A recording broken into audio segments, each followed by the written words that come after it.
Hello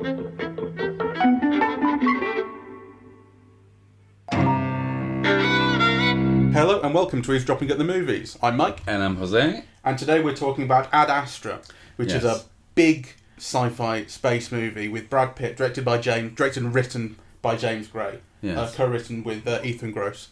And it's a film about personal themes writ large over the stars, like something like Contact or Interstellar, a parent-child bond, a search for a parent across the stars. So,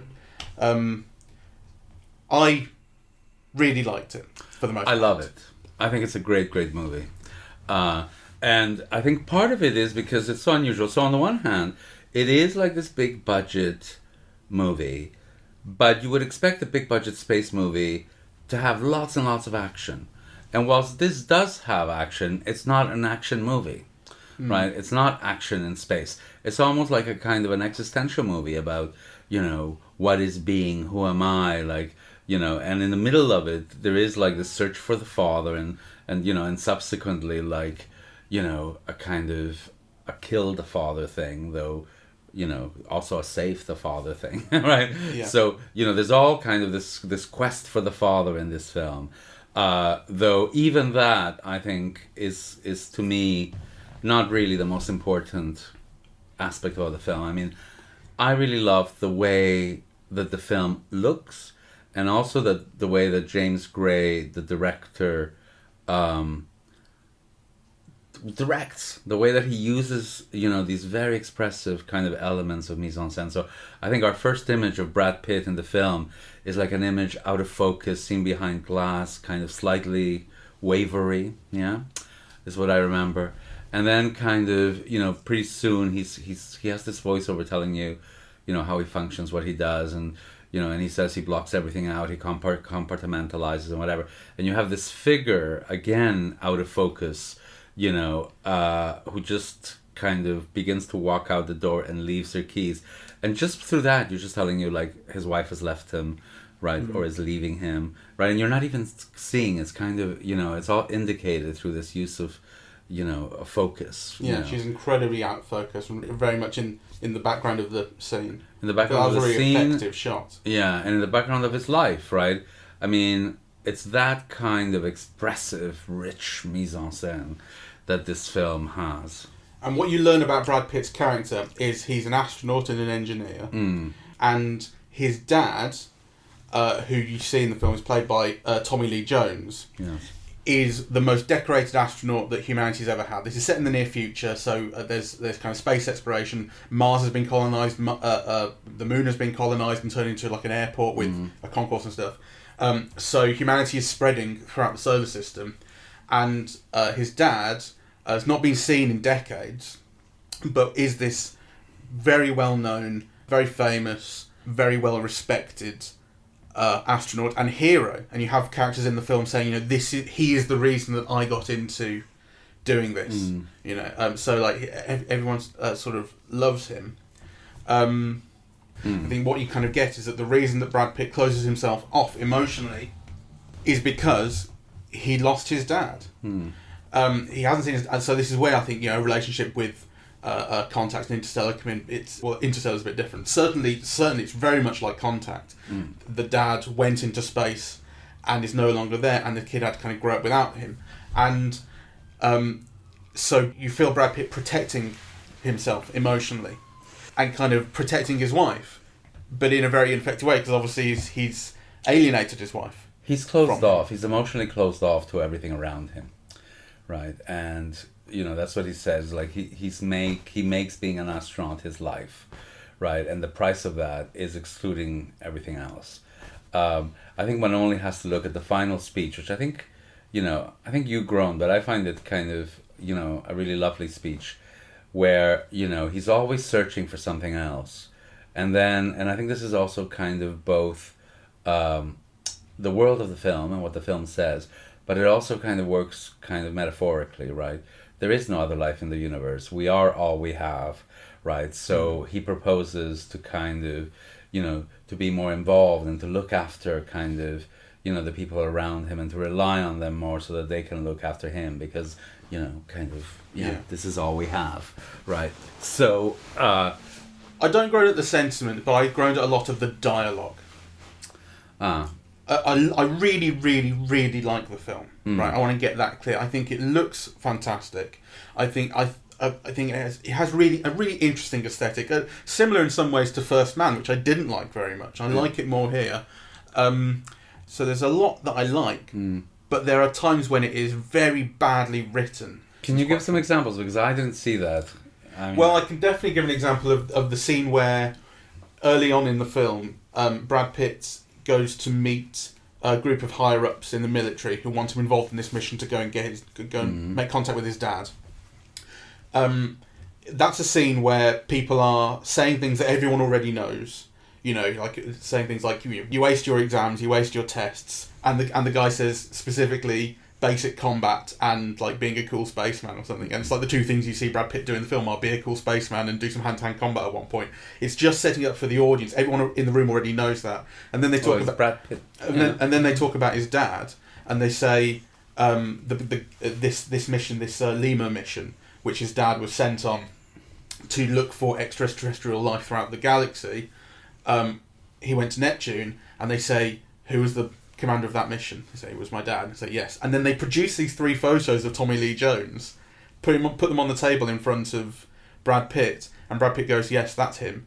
That's for no one but the audience, just to go Tommy Lee Jones is his dad. Well, no, because I actually don't agree, because the pictures play a role in all of that, right? And kind of, and what you're seeing is Tommy Lee Jones in a way that kind of shocked me that an actor would allow himself to be seen that way, because he looks terrible. And actually when he actually does appear at the end of the film, he looks much better than in these photographs, right? There's almost something like cadaverous and leathery, like he just looks like an ancient kind of monstrosity, really. So in the dialogue is not appearing on its own; it's appearing in between these images. What I'm saying is, in that scene, there is absolutely no reason within the logic of the film for them to place these photos of his dad in front of him. They are there so the audience can learn Tommy Lee Jones plays his dad.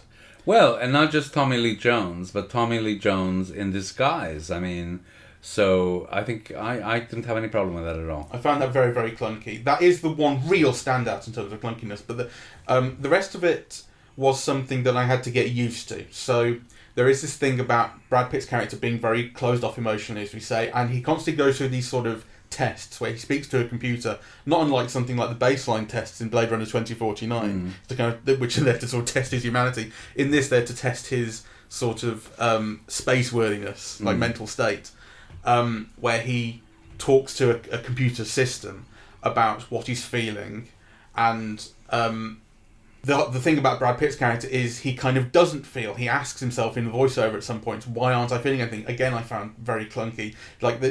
A lot of the time, the emotions in the film through these tests and through the voiceover are like not allowed to be rendered subtly. They are done so in dialogue. It felt like the film was treating me like an idiot at times. No, I don't agree. But I did think it's something that I had to get used to, because then when he kind of changes a little bit, learns that his dad might be alive, and kind of explodes a little inside, that's when I kind of thought it has to be like this in order for this to be effective. It has to be like that because for most of this film, you only have access to Brad Pitt, right? Much of the film is just close-ups of him alone. So actually, a kind of inner dialogue, told in voiceover, is one of the things that guides the viewer. It's absolutely necessary because, there's almost no people, right? Or kind of people appear very, very briefly, right? So, this is really like quite a one-man show, this whole movie. Sure. So, I think those things are required. And, I'd have to look at the film over again. But I think all of those tests, convey something different at each different moment. Right. So I kind of, I don't know, I went with the flow of that. And really kind of, I was with the film the whole way. And one of the things that I really loved about it is the way that it demands your entire attention. Because everything is so beautifully filmed. Right. I mean, it has some of the most striking imagery that I've seen all year. And by beautiful, I don't just mean it's pretty, that, like that the light glistens on the spaceships and whatever. I mean that there's like kind of really original kind of imagery throughout. I mean, there were things that kind of, just really struck me, right? So, the reflections of the lights in the chase scenes of the astronauts in, I think it's Mars, right? That's on the surface of the moon. Okay, on the surface of the moon. The moon buggies. Yeah, I mean, I thought that just looked extraordinary. Then there was the studio scene, I suppose, where, he's asked to talk to his father, or to appeal to his father. They want to track his father, and they think that if they use the sun, the father is more likely to respond. So just the whole design of that sound studio or radio station, right? Yeah, it's an anechoic chamber. Yeah. All that padding on the wall is there to absorb sound, absorb echoes. I mean, it's extraordinary. It's incredibly shot, and then it's very expressively shot. So you have like the two people who are running the thing kind of, shot through the window, right? So that kind of, their face becomes kind of very menacing and kind of, what's the word? They're like bureaucratic and, menacing. I thought that was like kind of absolutely extraordinary. Then there are those things where, what do they call? They're not the detention room, but something like... Comfort room, I think. The comfort room, where they go into the comfort room. And then the walls become alive, with like these images of birds or oceans or nature. Yeah, things that remind people of Earth. But actually, the imagery constructed is very psychedelic. And one of the things that it made me think is, I wonder how much the film cost. Because, you can see how these things are quite cheap, right? Like, where you can project these images, and all you need is the actor in front of a canvas, really, or a green screen or something. And yet the effect is really quite extraordinary. Well, it made me wonder how it was done, because it's not as simple as... Well, they're certainly not projected from the front, because you get Brad Pitt shadows on them. And there aren't shadows on these things. It's as though the walls themselves are making the images. Rather like that Black Mirror episode, 10 Million Credits, I think it was called, where the Daniel Kaluuya's character lives in that room that is... The walls are video screens. Sort of like that.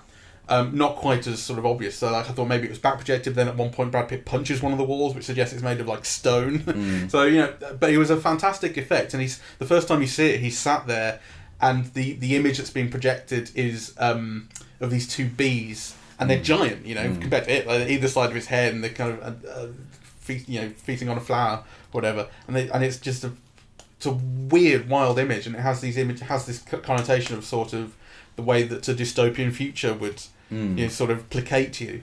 Yes. It's like it's a room that lies to you about what's outside. I thought those sections were extraordinary. I also love the lighting, throughout the film, right? Because, I mean, a lot of the film is Brad Pitt in close-up. And the lighting is incredibly harsh. It's all like, this... it must have been massive lights, right? Without filter, projected through the side of his face, right? In a way that kind of brings out like every line, every sag, like, and kind of makes you pay attention to what's available for you to see from his face, right? Which is normally kind of quite partial. I love the visual work that's been done in this film. It has a very, very distinctive look, and also I think very poetic. Like kind of it is very so there's a scene in which these not monkeys, but they're big chimps, big research chimps. Yeah. So basically they've cut loose, and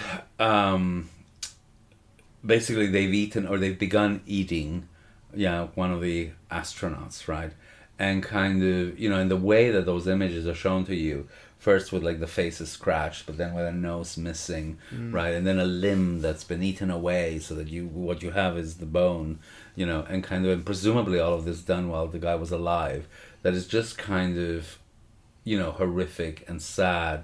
And also it kind of brings up this idea of, the flesh and the human, and so I loved all of that. I also think the film has a real critique of society, right? Because it's set in the future, but what is the future like? You know, it's just space stations, you know, but it's just space stations with subways and Apple shops and yeah. right. So the moon has been colonized and turned into a kind of interstellar big airport. Mall.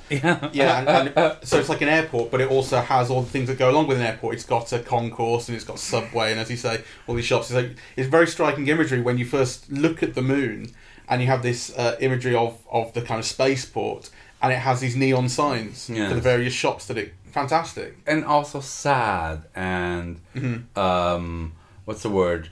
It reduces everything to the same, right? It's kind of, you know, entirely commodified and soulless and isolating, right? And actually, I think that's one of the things about this film, that, you know, Brad Pitt is a man alone, you know, and kind of, you know, so he's just broken up with his wife, and he's been unable to tell her that that's not what he wants. He later says, you know, I didn't tell you that I didn't want this to happen, you know, that I wanted you to stay.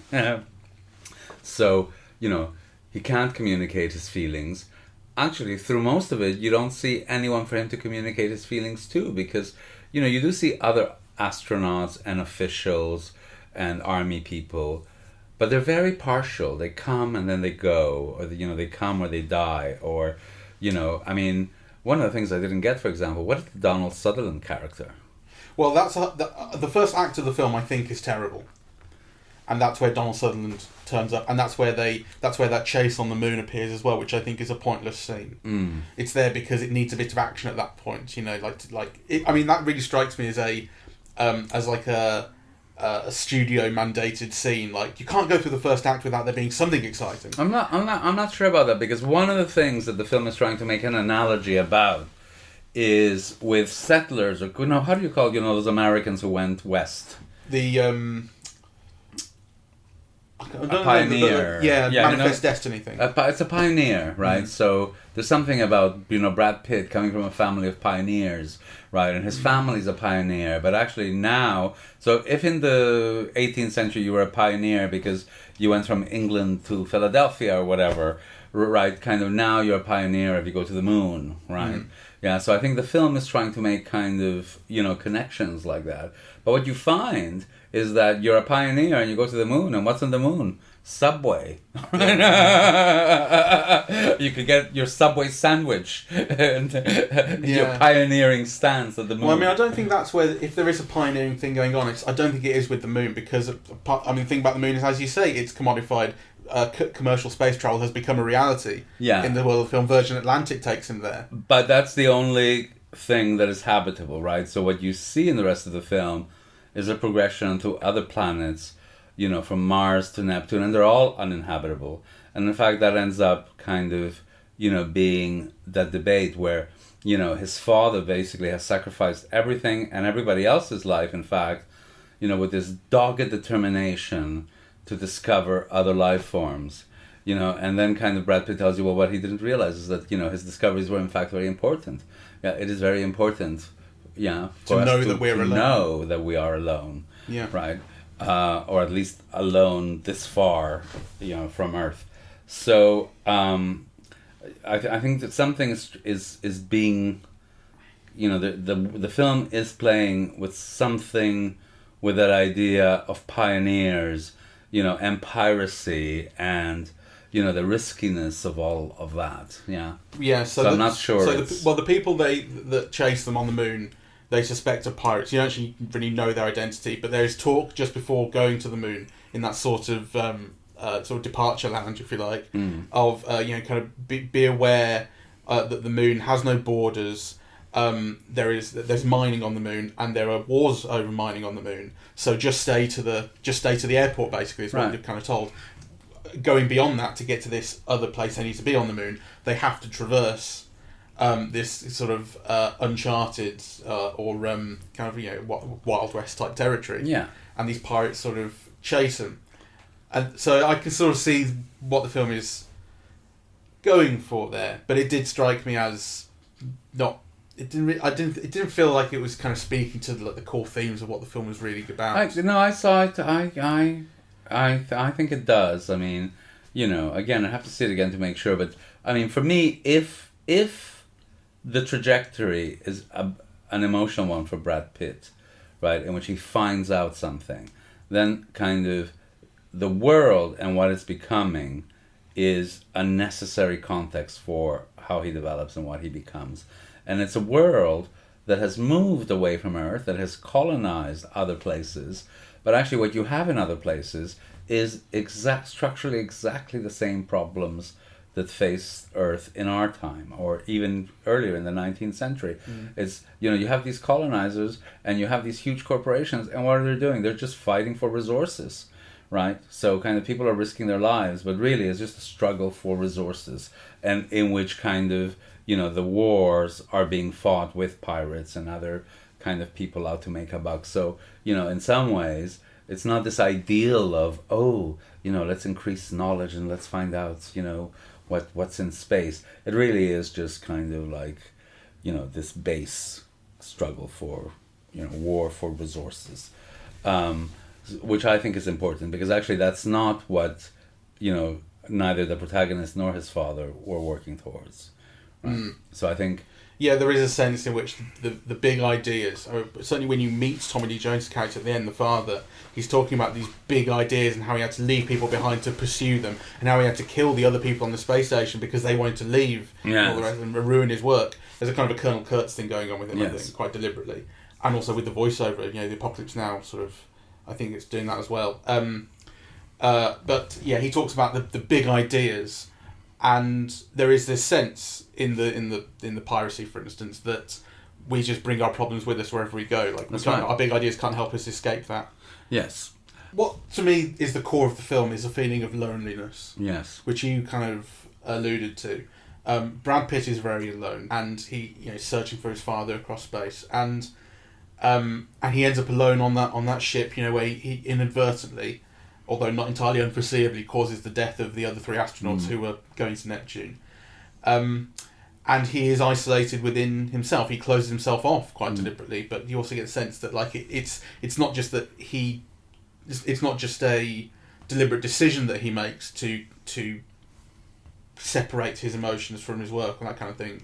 It's a consequence of his dad not having been there, and that's why, upon discovering that his dad may be alive, his heart rate goes above 80 for the first time, and he and then he fails one of those tests for the first time because he's having an emotional reaction, which I think that was a really effective part of the film. You had to see that coming, I guess, but I thought it worked really well. That it's a huge shock for him, and he realizes he isn't alone, and all of a sudden he has to find his dad, and he believes, like everyone else, that his dad is a hero. Again, finding out that his dad is not quite the hero that NASA sort of claims him to be. That's happens sort of around that time. He finds out he's alive, and then finds out that he murdered people. That's a huge shock to him. The confrontation between them, that speech, and Tommy Lee Jones is so great giving that speech where he says, I never loved you, like, I never loved your mother, right? Like, blah blah blah. And kind of you see this little tear trickle from Brad Pitt's face, and he says, I still love you. Yeah, in spite of I don't care if what you did or whether you loved me or not, I love you. I thought that was like kind of wonderful. And then the way that it's kind of like physically visualized for you, because Brad Pitt is so tender with Tommy Lee Jones, like putting on his suit, just kind of, it's almost like dealing with an old man in an old folks home, right? And then of course kind of and spoilers by now, I suppose, Tommy Lee Jones goes along with this, but then chooses not to and asks his son to let him go. He wants to die in space. I thought all of that was like absolutely like wonderful. Yeah, there's like a Shakespearean level of like father-son tragedy going on in it. Yes. Which I think is great. And I think what you were going to say about how it's visualized is in that conversation where they first reunite. Brad Pitt has kind of boarded Tommy Lee Jones's space station, and he is below him in the scene. Tommy Lee Jones is on a platform above him, and there's like a grill separating them. Although, I mean, they're weightless, so he's not exactly on the platform, and there's not exactly an up or down, but that is the way it's visualised, because of how they are kind of stood vertically, positioned vertically. And Brad Pitt, looking up to him, there is this look of innocence and a kind of childlike vulnerability to Brad Pitt in that scene, which I think is wonderful. Yeah. And he conveys everything so well facially. As you say, so much of the film is close up on his face, and also having seen it in IMAX digital with that massive screen, they've blown up so vast. It's wonderful. And and although I maintain that I think I have a slight trouble with how it renders every emotion sort of absolutely plain through dialogue, it's also on Brad Pitt's face. Yes. And the way that his face comes into conflict with what he's saying sometimes, or that he reveals that he's saying something that he may not, or he may be hiding something, that sort of thing. Well, there's all those layers, right? Because there's everything that you say, but also how it's lit and designed, and the extremity of the close-ups. I mean, kind of there are all of those things kind of going on simultaneously, and what he's saying, which is sometimes inner thought, sometimes it's a kind of voiceover narration, right? So it's not necessarily speaking of feeling; it's often speaking of situations or things that need to be done. But all of that is always kind of an interplay with all of the other elements, and really, Brad Pitt is phenomenal. I think it's great, and it's a film that kind of. I would like to think about more, actually, and I would like to see again, because kind of you're absorbed in it. I mean, I was really transfixed by all the imagery. I was just kind of hypnotized by it. Like, hypnotized is the wrong word, because you're looking at it like you're trying to make sense of it. You want to know what it means. On the other hand, you're also thinking, oh my God, this is so beautiful, right? Or kind of, this is so expressive, and what is it expressing, right? So there's a sense in which kind of the visuals are doing all the work for you, really, and kind of you're absorbed in them, and kind of you don't have the critical distance to begin kind of like tying them up together in ways that kind of criticism often demands. So this is just kind of like a visceral response to the experience of just having watched the film, but I think it's absolutely fantastic. Do you not find it a little banal? No. I did. What's banal about it? I think the themes it's getting at about the father and son, and about loneliness, and who we are, and what we should do, and as you're always saying, what it is to be human, felt actually very conventional. No, the sort of things it was saying, kind of mainstream, and although it was doing it in a very beautiful, kind of tonally captivating way, ultimately left me feeling like I don't think we'll be thinking about this film for long. I think I will, and I think it's doing more complex things than you're giving it credit for. Because this is not just a film that's saying, "Oh, we're all alone," blah.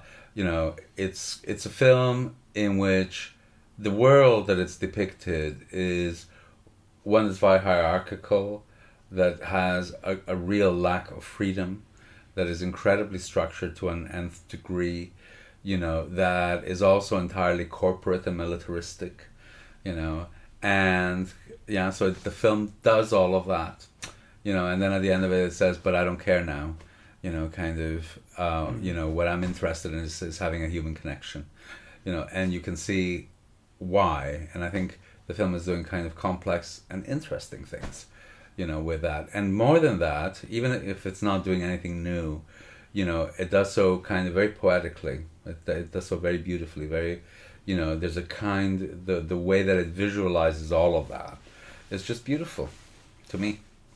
I think that's true, but does that still not sound banal to you? The militaristic, sort of corporate hierarchical, but I'm done with that, I want to have a human connection. Okay, great, but that is pretty simple. No, well, to me it's not simple, and also we're reducing everything to this message, whereas actually kind of what the film is doing is it's using lighting and sounds and design, and kind of, Brad Pitt at his very best, to actually kind of convey these things. And kind of what it's conveying, I think, is kind of, more elegant and more evanescent, and at the same time more acute than what we're saying about it. Maybe, yeah. No, not maybe. I mean, I think that's true. I think it is. It is good, but I didn't feel during it. I didn't feel like I think I wanted to feel how you want an easy feeling. you wanted for the button to be pushed, like in those Pixar films, and for you to cry. I think the things that were easy about the film were the things I didn't like. Like I said, I think the way that everyone is always just telling you what one say everyone. Brad Pitt is always telling you what he thinks. No, but the thing is, the way his voiceover is constantly asking these very, very kind of banal questions. What the point when he accidentally kills the 3 people, and then his first thing in the voiceover is, "What have I done?" I laughed. That's a terrible line. Oh, come on. No, it is. No, you're reducing everything to dialogue. It's like what you're saying is what Brad Pitt says in his dialogue is what the film is saying. No, that's not what I'm saying. But I think it's badly done though. That aspect of it. But the point that I'm trying to get at, that wasn't the only thing I was saying. What I'm trying to get at is that when it comes to the action, and not just action scenes, but the things that Brad Pitt does and the decisions that his character takes and that sort of thing, I want them to feel that they are, like I say, this idea of the intimate internal story and things writ large in the action. Well, I didn't feel that. Well, I felt that, and I will give 2 examples. I mean, the first one is the film begins, with this explosion that throws Brad Pitt off this ladder that he's working on, and he falls into space. He falls to Earth, right? And all his safety mechanisms have a flaw, so he pulls up the parachute, and then the parachute tears, right? And he falls to Earth, right? I thought, amazing, amazing on every level, right? And then again, a kind of a similar kind of thing, of like kind of this loss of control, this falling of the self, where his father runs off into space, right? And they're tied together, and then they've got to separate and just again, that image of, one thing going off into like death and space and the unknown, and then another one with grappling how to survive onto the next stage. I mean, those are beautiful things, and they're very expressive, and they're kind of very metaphoric about life. I mean, again, I haven't kind of quite put through a coherent interpretation together, but those 2 things really resonated with me. Sure, fair enough. I found them banal. I think the film is very... I did. I didn't feel it, I think the film is very beautiful, and the film has a real grasp of its tone and pacing, and I think for a film that is kind of so insular, I maybe didn't expect it to keep my attention as it did, but it really did.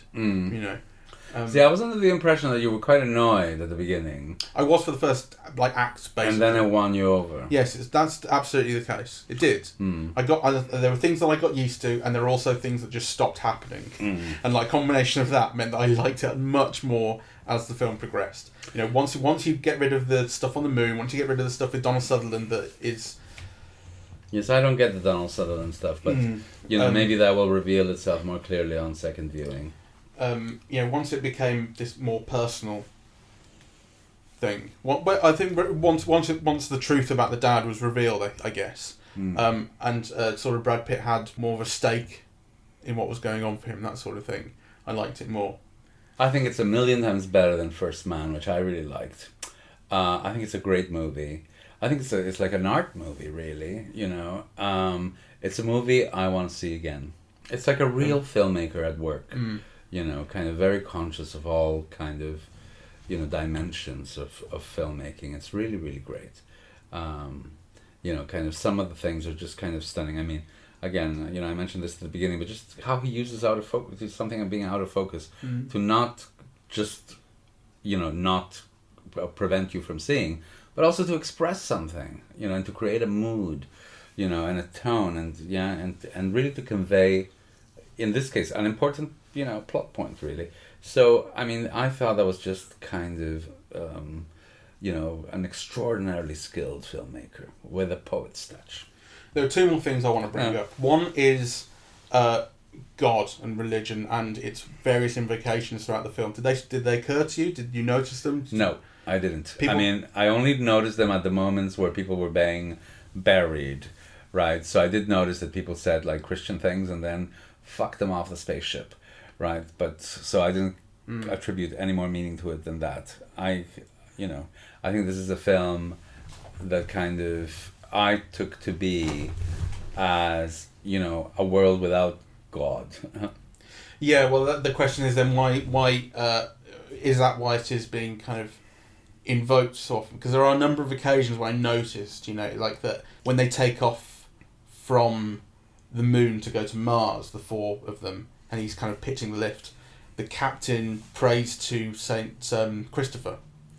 Yes. Patron saint of supporting actors. I know, but to me that was all just ritualistic. I mean, Brad Pitt never does. No, he doesn't. I can't remember the other instances really, but they are there, and they do, and they were deliberate. They weren't. Well, they didn't strike me as set dressing. I mean, no, it didn't strike me as set dressing either. But I was trying to make a sort of.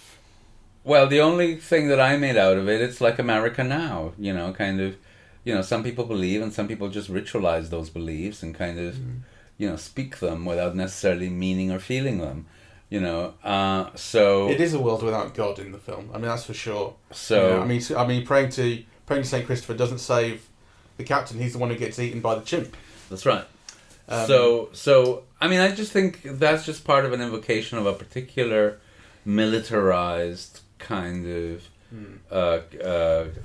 It's more about culture. the way people think. That's why they do it. But yes. Then the question is like, it's obviously not a film that's suggesting that there is some supernatural anything going on. It's about people. When people pray or when people talk about God in the film, it's about them, not about God. And it's about the ritual. It's about the proper thing to do. Right, you bury somebody, you say a little prayer. That doesn't necessarily mean that, But that would be a reason I would want to see it again, because I want to think about that more, because I don't have a good read on it. But I think it felt extremely deliberate. The final thing that occurred to me is how masculine it is, and how male dominated. And I think part of that comes with the territory. I think kind of setting it in the military and in sort of space travel, I guess, has some connotations of that. It's always gone along with space movies, but again, something felt extremely deliberate about that. I don't know. I mean, I think it's true, because the whole film revolves around Brad Pitt's face, and but I think it is significant that they make the person who helps him get on the ship at the sacrifice of her own life, and in fact makes her a mirror image of him, i.e. her parents were also on this mission, and so on, to make it a black woman.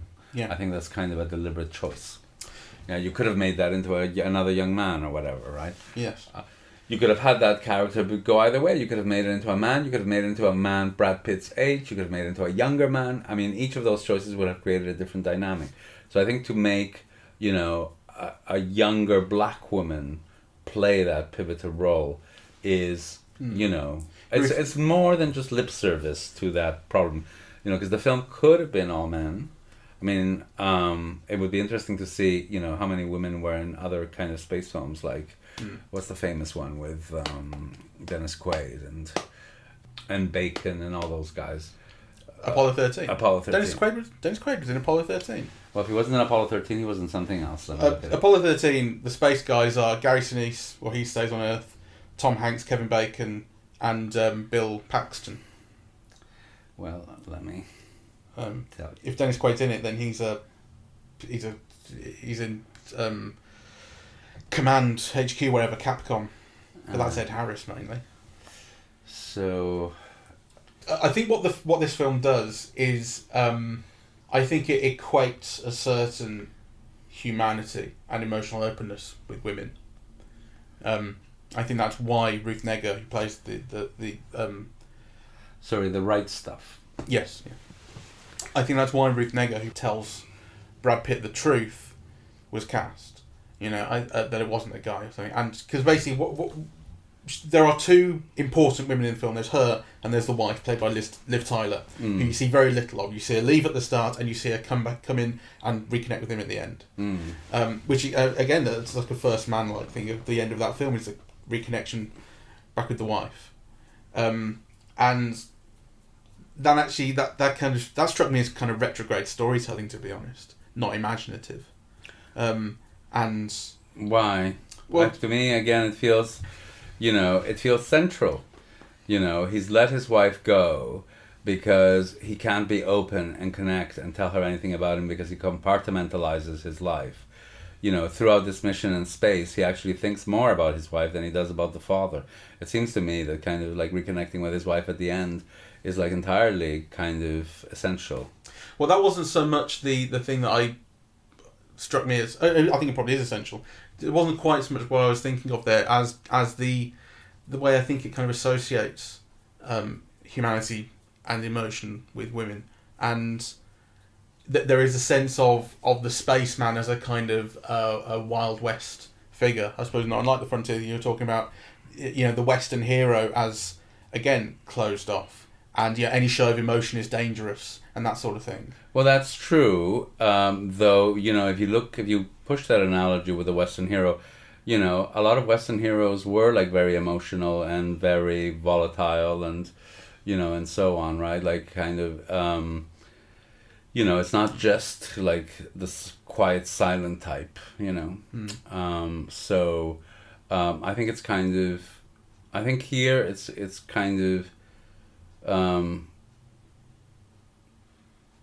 it's trying to say something about men. It's true, right? And you know, it is kind of a large chunk of the film is about, you know, a man's relationship with his father. So, you know, it might be a question of accent or orientation. I didn't see it as a particular problem, you know, and kind of certainly one of the things that's very interesting about this film is, you know, he wants to connect with his wife because he realizes, you know, she's the person who cares about him and he cares about her. And it's all entirely desexualized. He, you know, he's not dreaming of fucking her, right? He's just kind of, you know, dreaming of having a connection with her. And sex is never mentioned once. And I think, you know, that is incredibly unusual. In fact, I don't think I've ever seen it before, you know. Don't know about that. Well, in Apollo 13, it was just, tell my wife I love her, but it wasn't tell my wife I want to bang her. Well, I mean, look at that film again and see if there isn't some kind of, you know, dream of banging somebody in the film. In this one, there absolutely is not. Well, Kevin Bacon certainly in Apollo 13 is very sexually turned on, but he has no emotional connection to anyone, and he sleeps with some girl. There you go. But this is all about making an emotional connection. So Tom Hanks is pure and virtuous and good, and would never have sex with anyone, except Meg Ryan. Anyway, let's wrap this up. I highly recommend that everyone see it. It's you know, but it's not. It's a demanding film. Yeah, it's really beautiful. It's really rewarding. Brad Pitt is absolutely great. You know, but it's not the kind of film that you can just lie back and wait for things to happen to you. With, like, I think, you know, it requires you to be attentive and to make connections and to be active. Yeah, I think it's a pretty rewarding film. See it on a nice big screen if you can, because that is very rewarding. The visuals, the tone that all sets. Yeah, and don't wonderful. wait for it to come on Netflix. This will look like nothing on your television set. I mean, you really need to be enveloped by these extraordinary images to actually kind of feel what the film is trying to convey. And if you can hear that, it's a fly that is trying to get out the window. Right. Thank you very much for listening. We are Eavesdropping at the Movies, and we are on iTunes, SoundCloud, and YouTube. On social media, we're on Facebook and Twitter, and the website is eavesdroppingatthemovies.com. Thank you. Cheerio.